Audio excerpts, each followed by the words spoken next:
is one other participant in the conference. Recording did not start because your storage is full. Please log in and delete recordings or purchase more storage from your account. All participants are muted and they can unmute themselves. ओम नमोर्यन्ताणं नमो सिद्धाणं नमो आर्याणं नमो वज्रायाणं नमो लोहे सव्वसाहुणं मङ्गलं भगवान् वीरो मङ्गलं गौतमो गणी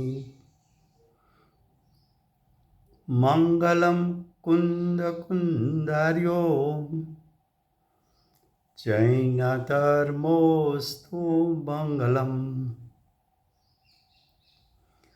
ओंकार बिंदु संयुक्तम नित्यं जायन्ति योगिना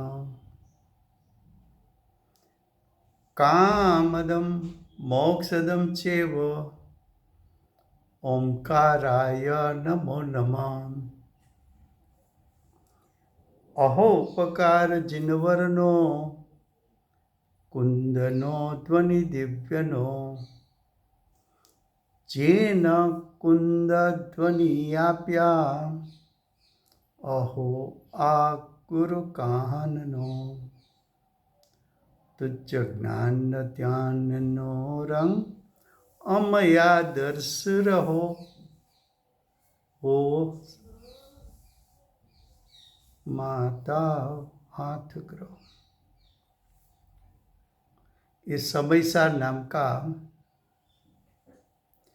परम अध्यात्म शास्त्र है। चौथा अधिकार आश्रव अधिकार चलता है। आश्रव तत्व हे तत्व है, छोड़ने जैसा है। आश्रव तत्व में आत्मा का त्रिकाल शुद्ध स्वभाव छुपा हुआ है। जब आश्रव को हे करते हैं तब आत्मा का त्रिकाल शुद्ध स्वभाव दृष्टि में आने से जीव को सम्यक दर्शन की प्राप्ति होती है। और जीव की जब दृष्टि आत्म स्वभाव पर गिरती है तब आश्रव का निरोध होकर जीव को संवर तत्व प्रकट होता है। आश्रव का रुकना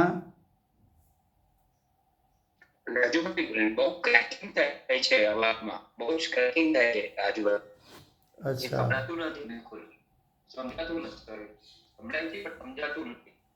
अच्छा બીજાને એવું થાય છે?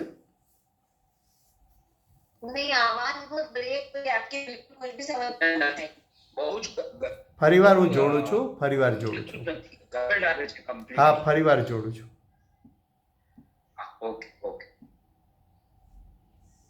Goodbye.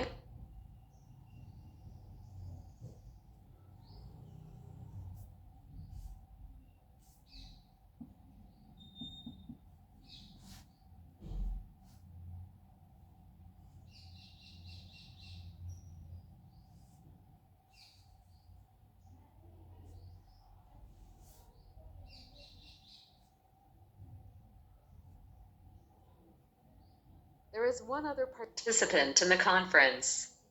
Recording did not start because your storage is full.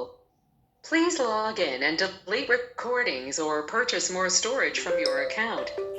All participants are muted and they can unmute themselves.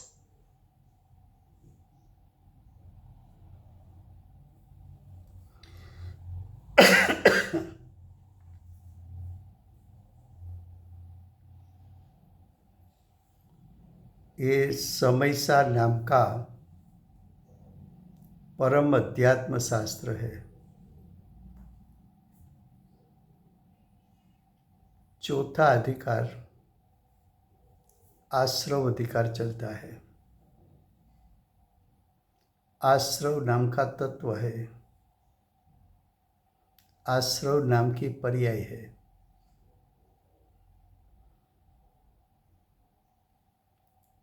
जीव की आश्रव रूप जो पर्याय है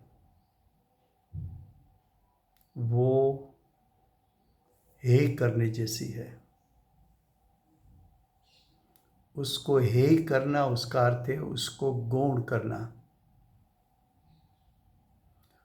उसको गौण करने से आश्रव तत्व में छुपा हुआ आत्मा का त्रिकाल शुद्ध स्वभाव पर दृष्टि और ज्ञान उपयोग उस पर गिरते हैं, तब आश्रव उत्पन्न नहीं हो सकता। तब आश्रव की उत्पत्ति रुक जाती है। उसको आश्रव का निरोध कहने में आता है। और जब आश्रव तत्व रुक जाता है तब संवर और निजरा तत्व प्रकट होता है। ऐसे आश्रव तत्व अधिकार में गाथा 164-65 चलती है। उसमें गाथार्थ है। गाथार्थ की लास्ट 3 लाइन उसमें लिखा है और उसको भी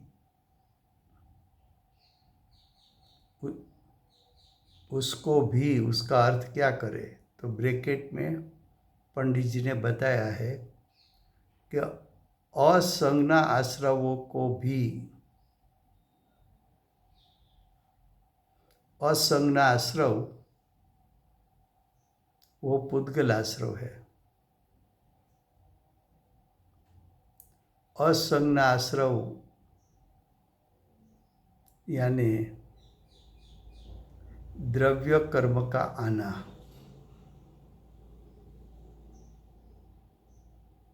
क्या कहा कि उसको भी यानी द्रव्य कर्म को भी कर्म का बंध का निमित्त होने में राग द्वेष आदि भाव करने वाला जीव कारण होता है यानी निमित्त होता है।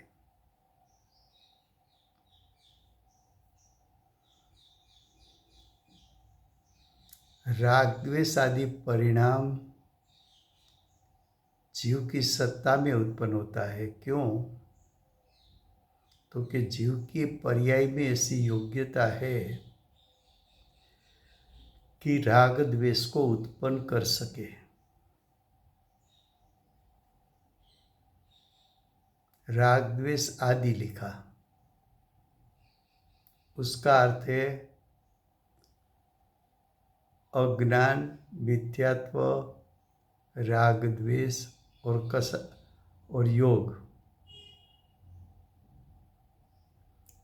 अज्ञान, मिथ्यात्व यानी दर्शन मोह, राग द्वेष चारित्र मोह, योग गुण का कंपन। ऐसा भाव करने वाला जीव यानी अज्ञानी जीव, मिथ्या दृष्टि जीव। तो मिथ्या दृष्टि जीव का जो परिणाम है उसका निमित्त पाकर असंज्ञा आश्रव यानी द्रव्य आश्रव। तो द्रव्य आश्रव की उत्पत्ति में कौन निमित्त है? तो कि द्रव्य आश्रव यानी नया कर्म, उसकी उत्पत्ति में जीव का अज्ञान, मोह यानी दर्शन मोह, राग द्वेष यानी चारित्र मोह और योग गुण का कंपन रूप परिणाम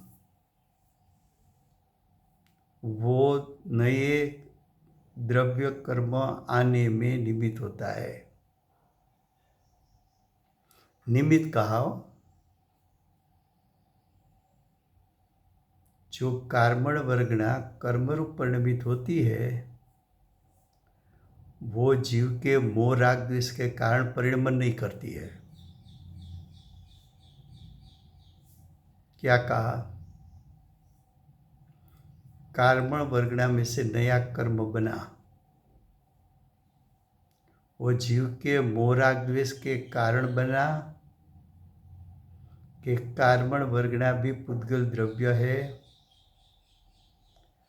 वो पुद्गल द्रव्य होने के कारण उसमें परिणमन शक्ति है और परिणमन शक्ति होने के कारण कर्मण वर्गना नया कर्म रूप परिणमन उसका हुआ है। जब नया कर्म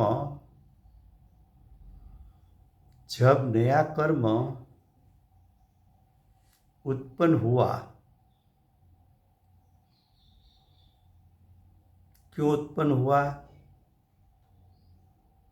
तो के पुद्गल द्रव्य में द्रव्य कर्म रूप परिणमन कर सके ऐसी उसकी पर्याय की स्वतंत्र योग्यता है।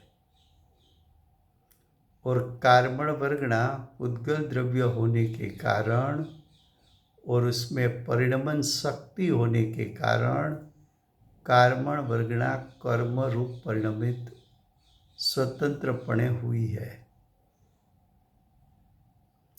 जब कर्मण वर्गना कर्म रूप परिणमन होता है तब बाह्य में निमित्त कौन होता है? तो कि जीव का अज्ञान मोह राग द्वेष और योग का कंपन बाह्य में निमित्त होता है। तो जीव का भाव आश्रव निमित्त है, लेकिन कर्मण वर्गना में से कर्म बना वो परिणाम का कर्ता अज्ञानी जीव नहीं है। भाव आश्रव की उत्पत्ति हुई वो कर्मण वर्गना के स्वतंत्र सठ कारक से उत्पत्ति हुई है। जब कोई परिणाम होता है तो उसका कर्ता भी होता है। वो परिणाम स्वयं कर्म है। परिणमन करने के लिए साधन चाहिए तो करण भी होता है और वो परिणमन स्वयं के लिए उत्पन्न किया है, स्वयं को अर्पण करने वाला है, ऐसा संप्रदान भी होता है। और जो परिणाम उत्पन्न होता है वो अपने द्रव्य स्वभाव में से आता है, ऐसा अपादान भी होता है। और जो परिणाम उत्पन्न होता है वो द्रव्य के सर्व क्षेत्र से उत्पन्न होता है, तो वो परिणाम का आधार स्वद्रव्य होता है। तो जब कर्मण वर्गना में से द्रव्य कर्म बना तो कर्ता पुद्गल द्रव्य है। उसका क्षणिक उपादान उसका कर्ता है। कर्म तो क्या आश्रव रूप कर्म का परिणमन हुआ वो उसका कर्म है। नया द्रव्य कर्म बना वो उसका कर्म है। करण साधन उसकी परिणमन शक्ति है। वो परिणमन स्व में यानी पुद्गल में उत्पन्न हुआ। वो परिणाम दूसरे को दे नहीं सकते, स्वयं को अर्पण करते हैं। वो उसका अपादान हुआ। वो कर्म आया, कार्बन वर्गना के स्कंद में से, पुद्गल में से आया। और पुद्गल के स्वक्षेत्र में ये परिणाम उत्पन्न हुआ, वो उसका आपादान नहीं, वो उसका अधिकरण है। लेकिन कार्बन वर्गना जब षटकारक रूप परिणमन किया तब बाह्य में निमित्त कौन होता है? तो कि बाह्य में जीव का अज्ञान सहित मिथ्यात्व, राग, द्वेष और योग का कंपन निमित्त होता है।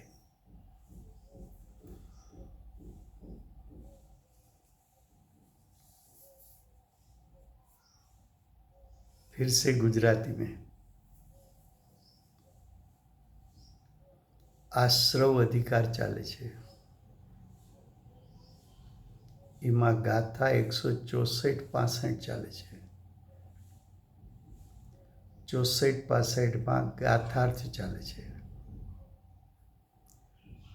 ગાથાર્થમાં છેલ્લી ત્રીજી લાઈન વચ્ચેથી અને તેમને પણ એટલે નવા આશ્રવો, એટલે કે નવું કર્મ એનું આવવું, તેમને પણ એટલે શું? તો પંડિતજીએ કૌંસમાં અર્થ લખ્યો છે, અસંજ્ઞ આશ્રવો એટલે અચેતન આશ્રવો, અચેતન નવા